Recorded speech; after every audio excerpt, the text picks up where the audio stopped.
The roll call. Krieger? Yes. Begich? Here. Coonan? Here. Herrick? Here. Ryder? Here. Lutz? Here. Durancheck? Here. All members present. Please rise for the invocation. A pledge of allegiance. We will also have a moment of silence for former Sheriff Jerry Van House, who was a sheriff here at Bay County for quite a few years, and also City of Bay City Police Chief. Almighty God, Judge of all people, you have placed in our hands, Lord, the wealth we call our own. Give us wisdom by your Holy Spirit, Lord, so that our prosperity may not be a curse in our lives, but an instrument for blessing. We ask that you will guide and give leadership to every member of this Board of Commissioners, and we ask that you will give them knowledge and understanding so the decisions made today and always will benefit every citizen of this community. Amen.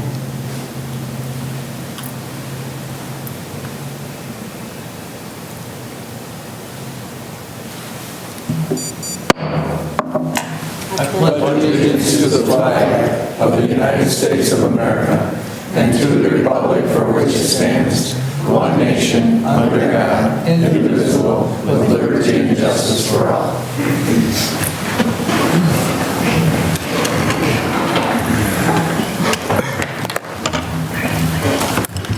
Next up, we have the minutes of 11:05 and 11:12. So moved.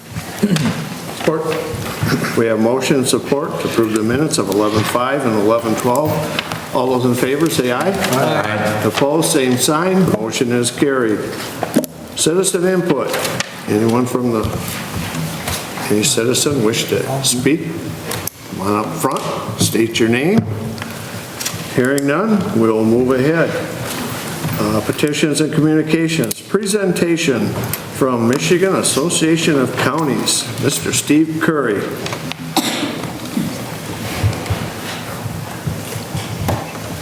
All right. Good afternoon. Thank you for having me here today. My name is Steve Curry. I'm the Executive Director of the Michigan Association of Counties. I appreciate the opportunity to speak here today. One of my roles as Executive Director is to go out and meet with county commissioners across the state. I try to hit about half the counties each year, so I'm at about 40 to 45 board meetings this year, so I appreciate you guys making some time for me. I do have a presentation here I'm going to run through. Feel free to interrupt me with any questions. I'll kind of talk a little bit about MAC, then kind of get into, obviously, the legislative issues that I'm sure you're very interested about, especially with the budget situation that we're in, and then wrap up at the end. So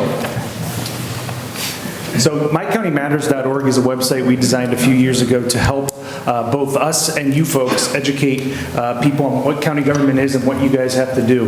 Not a lot of folks understand all the ins and outs of county government, especially in the age of term limits. We found that very challenging with current legislators and seeing the fact that they don't understand everything you do. So this is a good website that does that. There's actually a lot of statistics on there too that you can use. But if you're going to a school group or a Rotary group or something and you want to do a presentation, we have flyers available that would be happy to send you at no charge that you can use for your presentations. We also have a county commissioners forum that came about through our conferences, and what we've heard, one of the number one feedback we get from our conferences is folks like interacting with other county commissioners or county folks from across the state. And a lot of our members do a good job of that geographically. Obviously, it's easier. This is a way to do it statewide, so you can get on there. There's different categories, different message boards on there. You can ask questions, answer questions, whatever the case may be. So I encourage you to register at that website and go ahead and you can start using. So this is just a little bit about MAC. 16 board members elected by the county commissioners, 2 seats from each region, ensures broad representation across the state. They meet at least 4 times a year, and in August 2020, we'll have some regional elections up. This is your current MAC leadership. Veronica Kleinfeld is the current MAC president. She's from Macomb County. Phil Kyers is the first vice president from Ottawa County. Stan Ponstein, second vice president from Kent County. And Ken Borden, the media past president from Otsego County. So just some general county data. We have 83 counties in Michigan, of course. Counties employ more than 33,000 people across the state. Unemployment fell at 8% from 2007 to 2017. And 60 of our 83 counties are actually shrinking based on the last EIG report. some more just county information. We oftentimes deal with the areas that folks don't think about until they need them. Foster care, public health, jails, animal control, things like that. But still very important services that our constituents rely on, especially in their time of need. So we like to highlight that and make sure folks don't forget that. It's important to also note that we only receive statutory revenue sharing. So each year we have to fight the legislature to make sure that money is always going to be there. Whereas some of the other local units of government, they get a constitutional revenue sharing and statutory revenue sharing. So their revenue sharing, portion of their revenue sharing is constitutionally guaranteed. So I'll talk a little bit about more of these priorities in future slides, but that's a little bit of a list of what we've been working on so far this year and we'll continue to work on next year. These are other issues we, of course, cover for you folks. We make sure that these issues are being, having county input in when they move through the legislative process. So with a staff of 3 full-time lobbyists, they're very busy bouncing from committee to committee on your behalf. So let's talk a little bit about the budget and where we're at right now.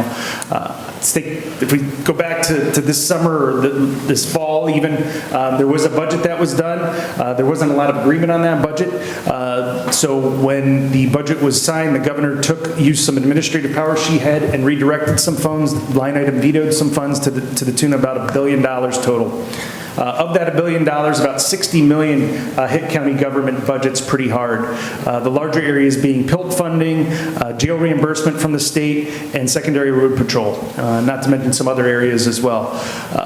If we fast forward to today, in fact, just this afternoon, there's been an agreement. There's a budget that's being moved through that fixes almost all of her line item vetoes going forward. We do get all of our funding, or line item fundings that were vetoed or moved have been restored, so that $60 million is back in the budget.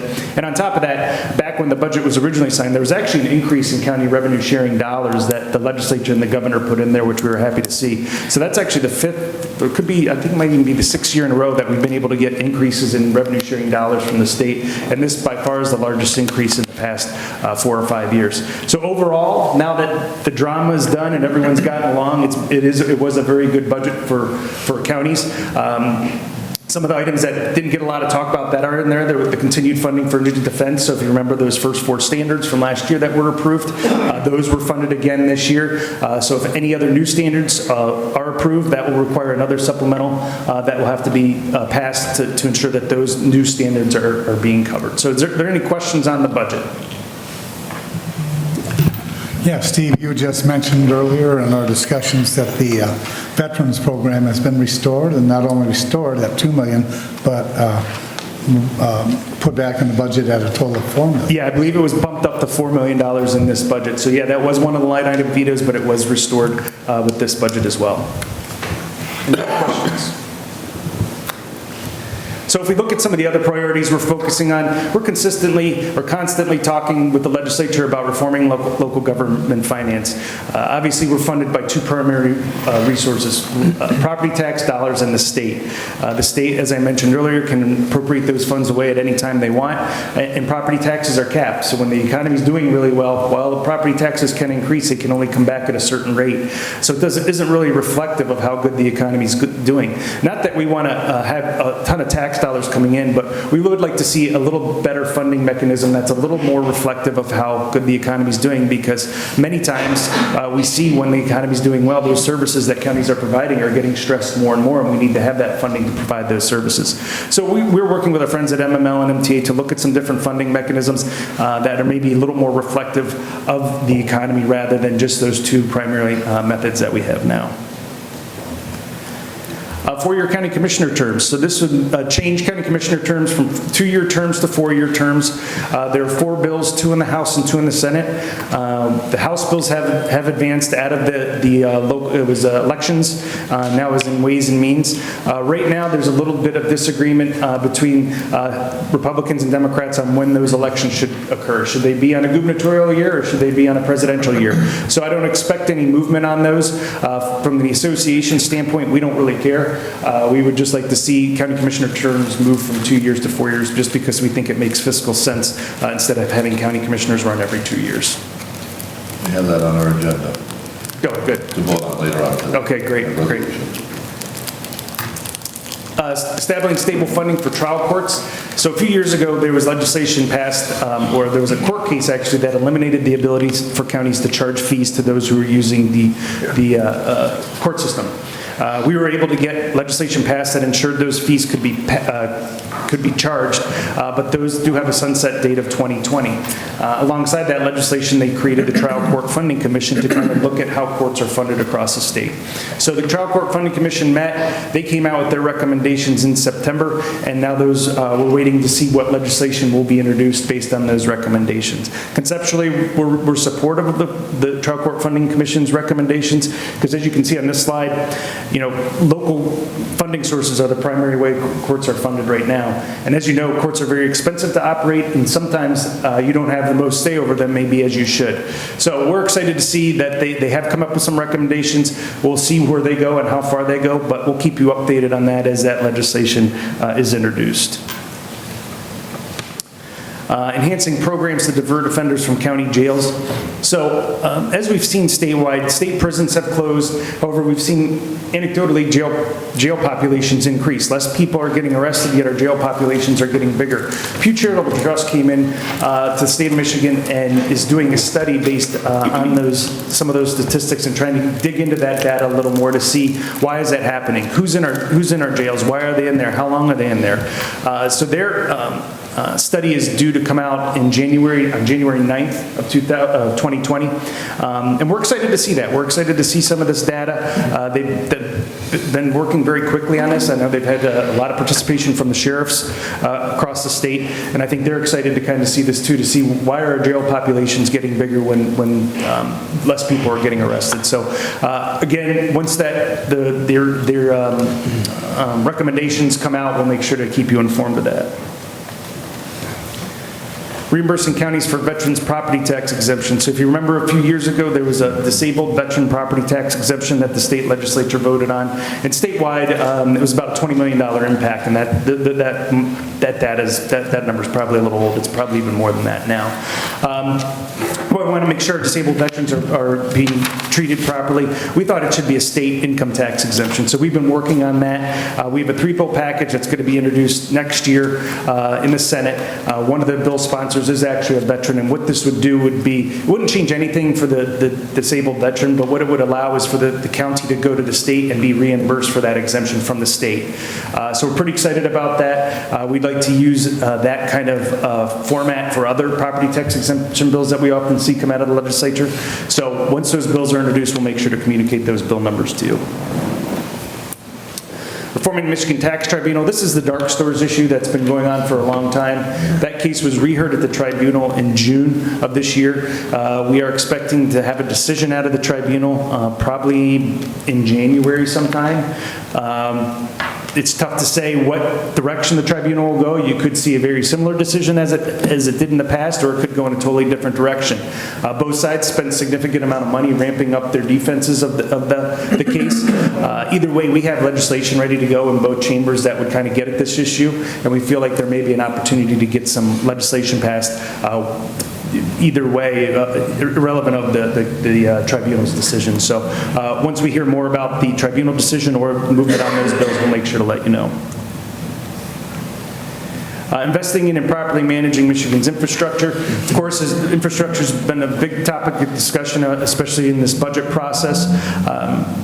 While it doesn't look like there's going to be any sort of immediate gas tax increase or anything like that, I'm sure it'll be discussed going into next year, because keep in mind, we start a new budget after January, so we start this whole process all over again that we've been working on all year. Hopefully it'll go a little better this time, a little quicker, a little more efficient, but we'll be continuing to watch infrastructure issues, especially the PFAS issue, which has been becoming more and more a topic of conversation at counties across the state. We want to make sure that there are funds available to clean up any contaminated sites, both at the state and federal level, and we're going to continue to watch that.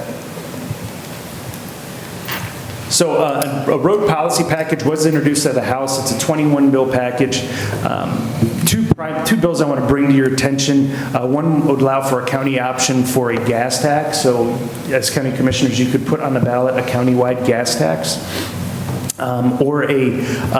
there's also the option for a registration fee, a countywide registration fee. While MAC is always supportive of local control, this kind of puts us in a bad position. We feel like it's more of a passing the buck down to local units of government because it's not something they could get done at the state level. I would say at this point, there's no movement on it. I don't anticipate any movement on it this year, but we will continue to watch it and keep you informed of it. But we want to bring it to your attention. Road commission bills. So currently, under legislation, a county can dissolve its road commission if it's appointed. If it's an elected road commission, it can dissolve it through vote of the people. There is a sunset date of 1/1/20 on that. These bills would eliminate that sunset date to allow counties to do it in perpetuity. The bills have passed out of the Senate. They are Senate bills. They did pass out of the Ways and Means Committee today, and so they are on the House floor, and we're expecting a vote on those tomorrow and should be presented to the governor. So this would just allow counties to continue to do that. We still have some counties that are looking at it. If nothing else, we've gotten feedback that it's opened up a lot of conversations between road commissions and counties that may not have existed in the past. So we are supportive of that. The Section 298 in the fiscal year 20 budget, that was vetoed by the governor. The Section 298 pilots never really got up and going. There were a lot of concerns from your community mental health groups across the state on these. So overall, we were happy to see that done. Where that leaves it now is kind of they're going to go back to starting point and kind of relook at this issue and see if there's different ways they can integrate better mental health and physical health across the state. Coastal hotel tax option. This is a UP bill that really doesn't affect you guys. It affects some UP folks, so I'm not going to spend too much time on it, but it would allow for like a hotel fee of 5% that could be used in coastal counties. Some of the UP counties have seen some, with tourism growing in their areas, they've seen growth in their needs for services, whether it's EMS or sheriff's departments, and they've had a hard time keeping up with that. So these are our policy committees. I know Bay County has always been very supportive of MAC in the past and participation of committees. Of course, Vaughn is on our board and a very helpful voice on our board, but if there's anyone else that'd like to participate in any of our committees, that's when they meet. You don't have to come to Lansing to participate. You can phone in or video conference in. We'd love to have participation. We do have a MAC PAC. Many of you have been supportive of our PAC in the past. It's not a very large PAC, but it is a PAC we use to support those former county commissioners that are in the legislature. Currently, we have 27. We expect that number to rise with this next election. That's your MAC government affairs team. So Dina Bosworth handles our finance, general government, transportation issues. Megan Kite, the pride and joy of Bay County. She is from Bay County. She handles our judiciary and health and human services issues. And Michael Ruddock handles environmental issues and can kind of point you in the right direction if you do have any questions that you don't know where to go. We do have our legislative conference coming up in April, April 15th to 17th in Lansing. Our annual conference will be in August, and that will be in Kalamazoo County this year. We offer a variety of other programs through the association as well, both to help ease budgets, make it easier for administrators, counties to do things. Some of the more popular ones are our collaborative purchasing program, which is very similar to my deal, but we have a bunch of counties participating in that. We have a life insurance program. We also have a workers' comp fund that's been around for many years. This past year, we gave $3 million back to our members in that workers' comp fund. We also have grants, some loss prevention grants counties can take advantage of. But of course, if you have ever any questions in the future about any of those programs, I can be reached and you can email me on those. We have a new website that launched earlier this year. The two biggest changes are there's one login for the entire county, so you don't have to remember your username and password. It's one login. The board chair's got it and your administrator's got it. And the other thing is there's a lot more data on there. There's searchable PDFs, so if there's ever anything where you're looking, go there first. You can search and it'll pull up everything on our website that's available to you, whether it's a resolution or just some information. So these are our communication tools. Hopefully you're getting our weekly legislative updates. We instituted kind of a one-click communicate with your legislator program, which we use a lot during this budget process, so hopefully you're able to take advantage of that. We're on Facebook, Twitter, we have a podcast, we have an Instagram, so if you're into any of that, we have those as well, and we have an every other month newsletter. So we're trying to get as much information to you in a variety of ways as possible. So that's the presentation. I'd be happy to answer any questions anyone may have. Commissioner Krieger. Thank you. I've got a resolution that we're going to introduce later today dealing with shoreline issues. I know Mac in the past has been supportive when there was issues with the water being out and shoreline property owners having issues with vegetation. Well, now we're on the other side of the pendulum and we have high water issues. And in the resolution, we're going to encourage both the state and feds to look at the different areas of the shoreline as disaster areas as this water continues to cause problems. In fact, the Corps of Engineers right now claims that we could go another 11 inches above what we have now within the next 6 months, which means if we do have a hard winter and we do get an ice pack on the bay, for an example, when the winds are blowing, we could see ice flows coming in like we did back in the 60s. So that could certainly cause some major havoc for people who have shoreline properties. So I don't know if Mac would look at supporting. There was another resolution from the west side of the state that I kind of piggybacked with to make sure that individuals in Lansing share some of the concerns that we have here. Yeah, we've been sharing the information both at the state, with state folks and federal folks as well as we've gotten them. So we're fully aware of the issue. We've been working with Berrien County on their resolution as well. Yeah, we would be happy to take a look at anything. I know it's a topic of discussion in our environmental committee. Yeah, and I see Eagle is saying, that's the DNR, DEQ combined, that they're trying to work on making permits a little easier to get in case you're going to lose the front of your property to be able to protect it, so. Yep. Okay, thank you. Commissioner Begic. Just want to point out they have a really good telecommunication system for, if you at home, if you want to stay at home and not drive to Lansing, they've got video and audio, and it's a good system for really interacting with the group, versus some just audio type things. You can sit at home in your pajamas and attend the meeting. As long as you don't put your camera on yourself. We've seen some people eating breakfast at the meeting. Oh, the breakfast meeting. Then it was. Anyone else? Motion to receive would be in order. Support. We have motion in support. All those in favor, say aye. Aye. Opposed, same sign. Motion is carried. Thank you, Steve. Thank you, appreciate your time. Item number 2 has been withdrawn. Reports and resolutions of the committees, Ways and Means, Commissioner Herrick. Before we get started, our financial advisor has some comments. Bob? If you look at page 10 of your agenda, which is page 7 of the budget resolution, on the top, item 15, you go down to the 4th line, it says increase granted, it should be increase offered. It hasn't been, steelworkers haven't agreed to that. On suggestion of corporate counsel, should go to offer as opposed to granted. And why, What number was that? It's page 10, top of the page, item 15. The 4th line down where it says increase granted. Third line. They haven't approved their contract, so it should, instead of granted, it should say offered. That's what we discussed last Tuesday. Yep. Commissioner Krieger, you had a comment on that? I'm just wondering why we would make the changes, a little better explanation. Was that sufficient? Would he explain? Because they didn't settle their contract. Right. The non-represented wouldn't have to, they could fall in line with the wages. Have to pay their health insurance, the difference in the health insurance and whatever. All right. Thank you. Anything else, Bob? Nope. That's it? Okay. Commissioner Herrick, you have to go. Thank you, Mr. Chairman.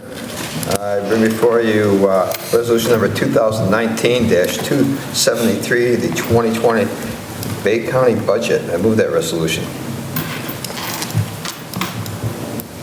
support, and that's with the revisions, correct? Correct. Commissioner Coonan. Yeah, can we get an explanation on the revisions?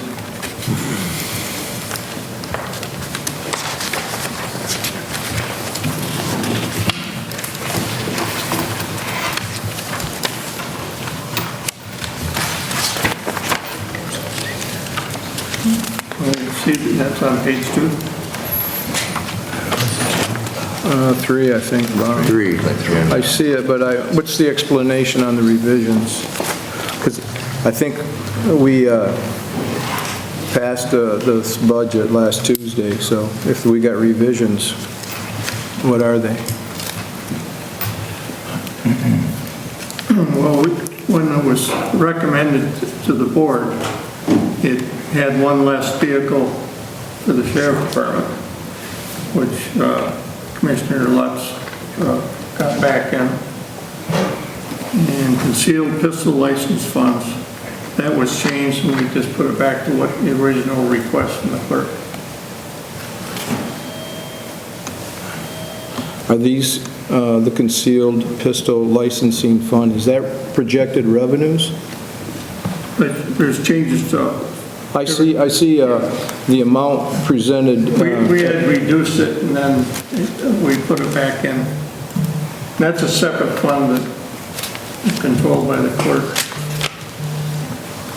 or administered by the clerk, I should say.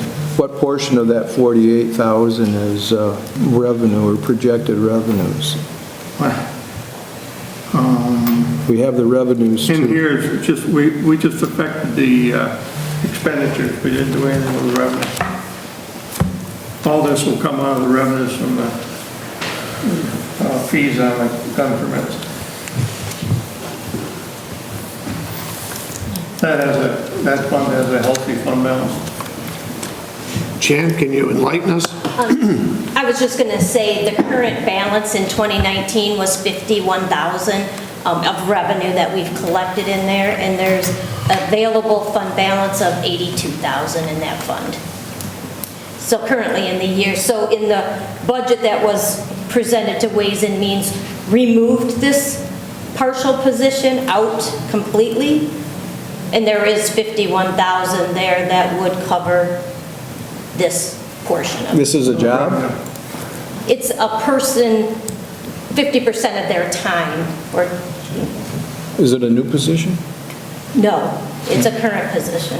So, A portion of someone already in that. all right, just so I understand this, we've got other fringe benefits, zero, that was what was proposed at Ways and Means, and now it's 28,000. The 719 is sort of a holding account because we didn't know, there were other discussions on this position and we weren't sure if it was going to go full-time, part-time, or so that was just sort of a holding account. It would go into wages when we actually put it in. Okay, but that's... It's like a other, it's just we use it as a holding account and there would be nothing normally charged there. In other benefits. They would individually be in healthcare and in your social security taxes and your individual line items. It's just, as a quick way to put it in the budget, we just used it as a holding account. Yes. Commissioner Krieger? So this isn't wages for a new position then? No, No, this is an existing one that we took out. we took out. And then after discussion with the clerk, put it back in. Doesn't come out of the general fund, it comes out of the fees for the pistol permits.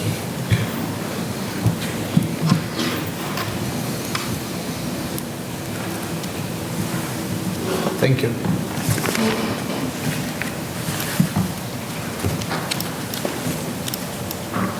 Any other questions, comments? On the budget in general, I still am opposed to per diem pay. And if I had a line item veto, I would line item veto it, but I can't do that, so. But I'll probably vote for the rest of the budget. Any other comments? If not, All those in favor, say aye. Aye. Opposed, same sign. Motion is carried. Resolution number 2019-274, laptops for election precincts. I move that resolution. Support. We have motion and support. All those in favor, say aye. Aye. Opposed, same sign. Motion is carried. Resolution number 2019-275, a contract with Covenant Occupational Health Random Drug Alcohol Testing. I move that resolution. Support. All those in favor, say aye. Aye. Opposed, same sign. Motion is carried. Resolution number 2019-276, the 2020 to 2022 labor agreements.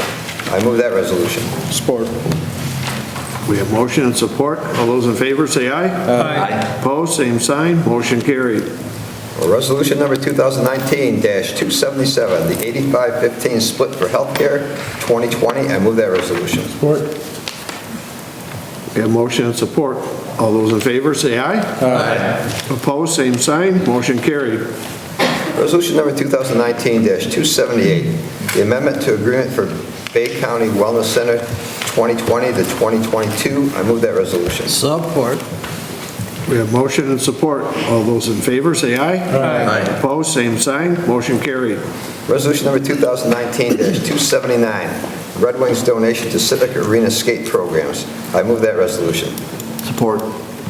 We have motion and support. All those in favor, say aye. Aye. Opposed, same sign. Motion carried.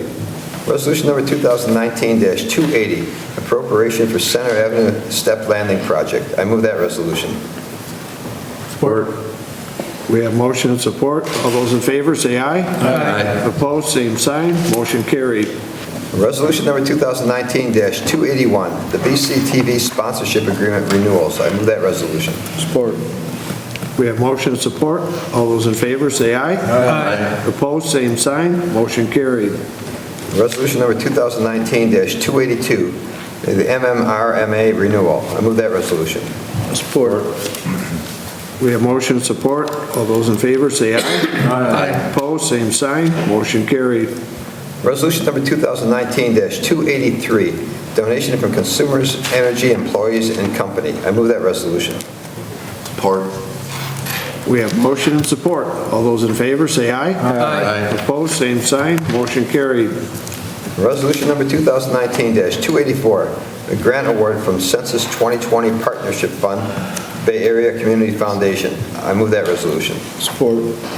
We have motion and support. All those in favor, say aye. Aye. Opposed, same sign. Motion carried. Resolution number 2019-285, grant agreement with MDE-GLE for certain services. I move that resolution. Support. We have motion and support. All those in favor, say aye. Aye. Opposed, same sign. Motion carried. Resolution number 2019-286, the 2020 marijuana grants. I move that resolution. Support. We have motion and support. All those in favor, say aye. Aye. Opposed, same sign. Motion carried. Resolution number 2019-287, amendment for the MDE-GLE grant extension. I move that resolution. Support. We have motion and support. All those in favor, say aye. Aye. Opposed, same sign. Motion carried. Resolution number 2019-288, the amendment to the CPBC agreement. I move that resolution. Support. We have motion and support. All those in favor, say aye. Aye. Opposed, same sign. Motion carried. Resolution number 2019-289, the census grant. I move that resolution. Support. We have motion and support. All those in favor, say aye. Aye. Opposed, same sign. Motion carried. Resolution number 2019-290, the payables, general, and center ridge arms. I move that resolution. Support. We have motion and support. All those in favor, say aye. Aye. Opposed, same sign. Motion carried. Resolution number 2019-291, budget adjustments, child care, probate court, elections, and animal services and adoption center. I move that resolution. Support. We have motion and support. All those in favor, say aye. Aye. Opposed, same sign. Motion carried. Resolution number 2019-292, the time clock plus agreement. I move that resolution. Support. We have motion and support. All those in favor, say aye. Aye. Opposed, same sign. Motion carried. Resolution number 2019-293, the maintenance agreement with costs. I move that resolution. We have motion and support. All those in favor, say aye. Aye. Opposed, same sign. Motion carried. Anybody support it? I guess we did. Support. Oh, I'm sorry. Silent support. He's on a roll. I'm on a roll. Sorry about that. All those in favor, say aye. Aye. Opposed, same sign. Motion carried. Resolution number 2019-294, agreement with Core Technology Corporation. I move that resolution. Support. We have motion and support. All those in favor, say aye. Aye. Opposed, same sign. Motion carried. Mr. Chairman, that is all from the Ways and Means Committee. Thank you. Good job. Personnel and Human Services, Commissioner Ryder. Thank you, Mr. Chairman. We have Resolution 2019-295, vacancies in the Sheriff, 911 Dispatch, Department on Aging, and the Health Department. I would move this resolution. Support. We have motion and support. All those in favor, say aye. Aye. Opposed, same sign. Motion carried. Now, Resolution 2019-296, affiliation agreement with Ferris State University. I would move this resolution. Support. We have motion and support. All those in favor, say aye. Aye. Opposed, same sign. Motion carried. That's all we have before you today, Mr. Chairman. Thank you, Commissioner Ryder. From the Board of Commissioners, Commissioner Lutz. Thank you, Mr. Chairman. Today I bring Resolution 2019-297, which is the reports of the county executive. I move to receive those. Support.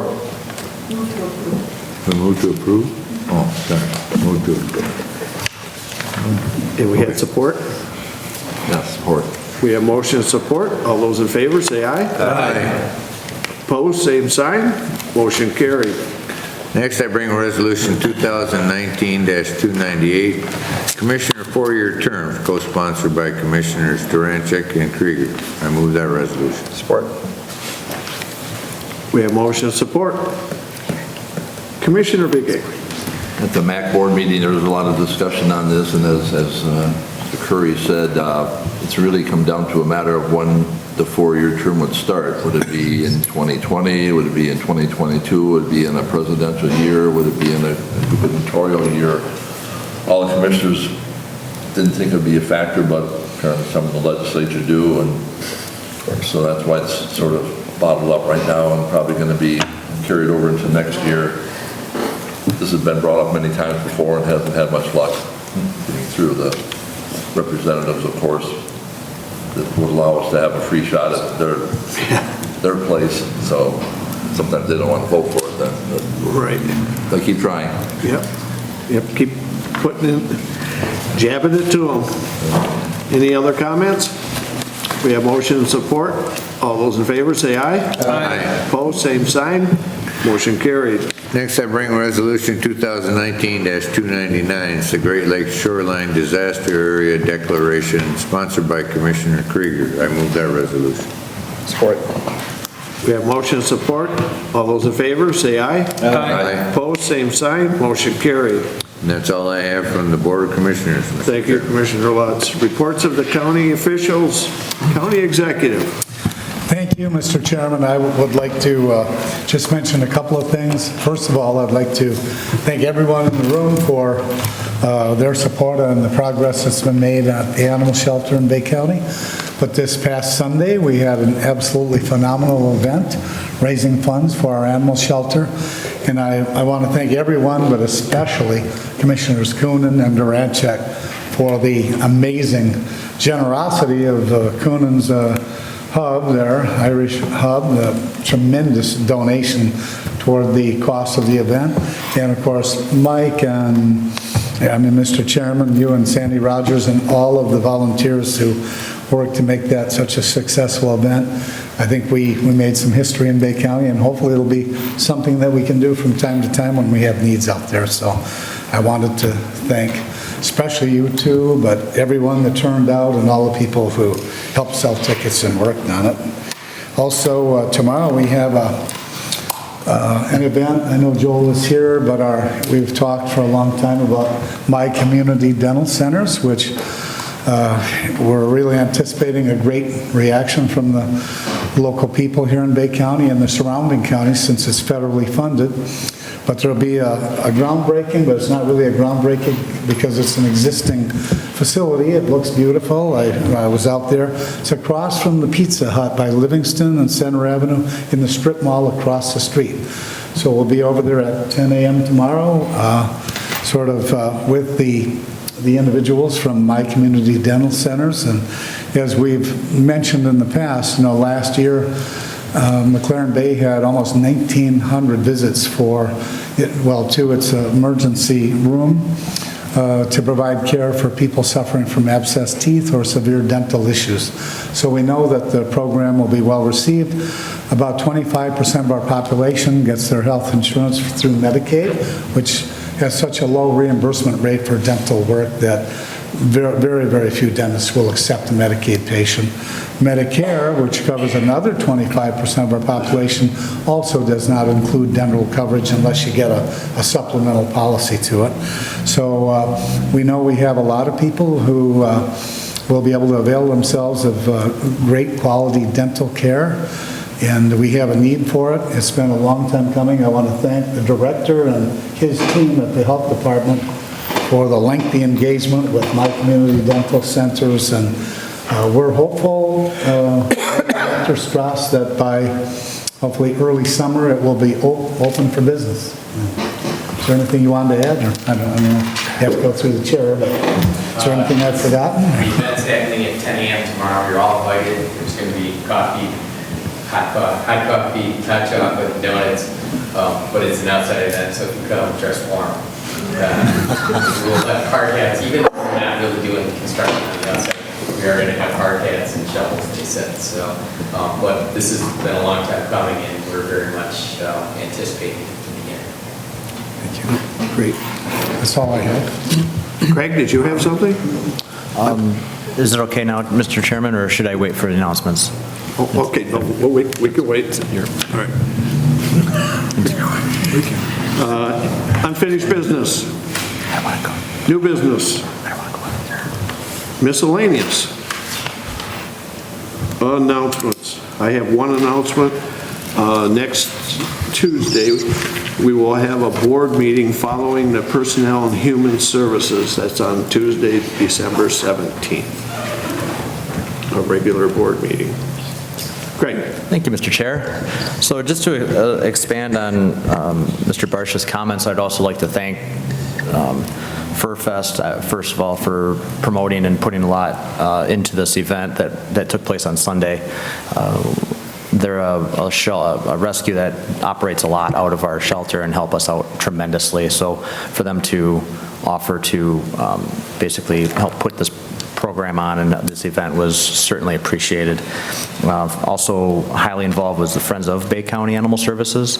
That's a group of volunteers, both with their time and monetary donations to the shelter. They have they've started a group, and they're very highly active and do a tremendous job getting out the word for our needs and things like that for the public. So with them, and also Commissioner Coonan for hosting the event, thank you very much. And Commissioner Durancheck, thank you very much for your large involvement and helping to secure donations and various items that were there. So as well as the commissioners that donated, attended, well aware of the support that the shelter gets through Bay County Board of Commissioners. So thank you very much to each of you.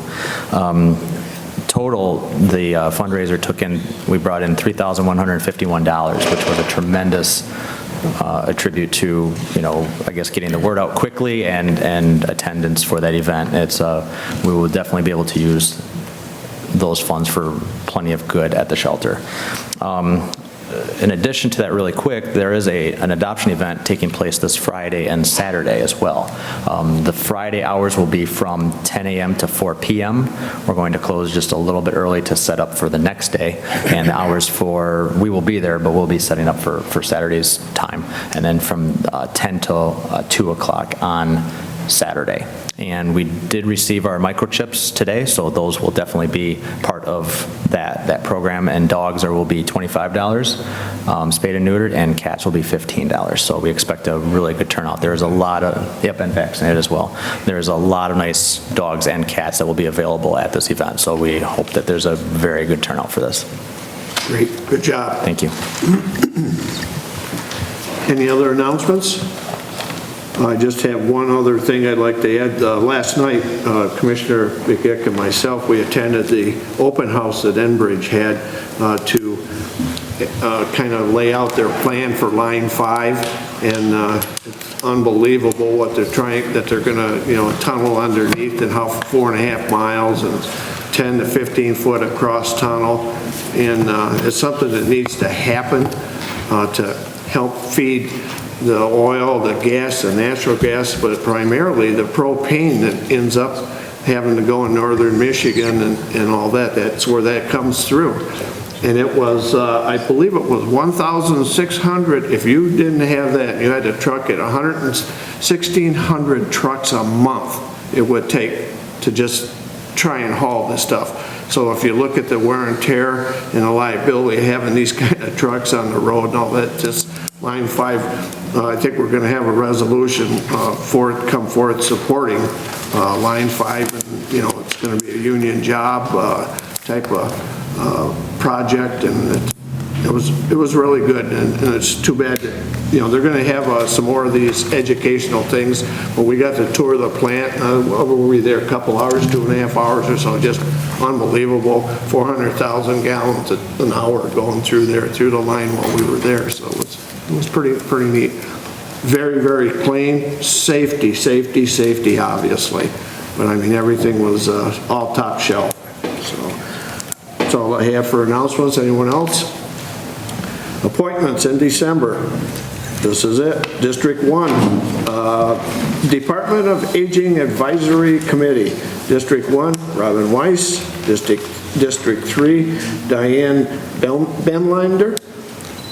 District 5, Paul Rabideau, and District 7, Debbie Russell. Chairman, I think Deanne had sent me an email about Diane not living in the district. She actually moved. She is in the district now. She lives in Auburn. Yeah, she was like on Hotchkiss and the Franklin side, which was not my district, but she now lives on Willow Bend, which is in the city of Auburn. So okay. All right, great. We need a motion to receive. Motion to support. We have motion and support to receive the advisory committee appointments. All those in favor say aye. Aye. Opposed, same sign. Motion is carried. Madam, do we need a closed session? There is no need, Mr. Chair. Thank you. Move to adjourn. Support. All those in favor? Aye. Opposed, same sign. Thank you. We're done. Gotcha. Just like that.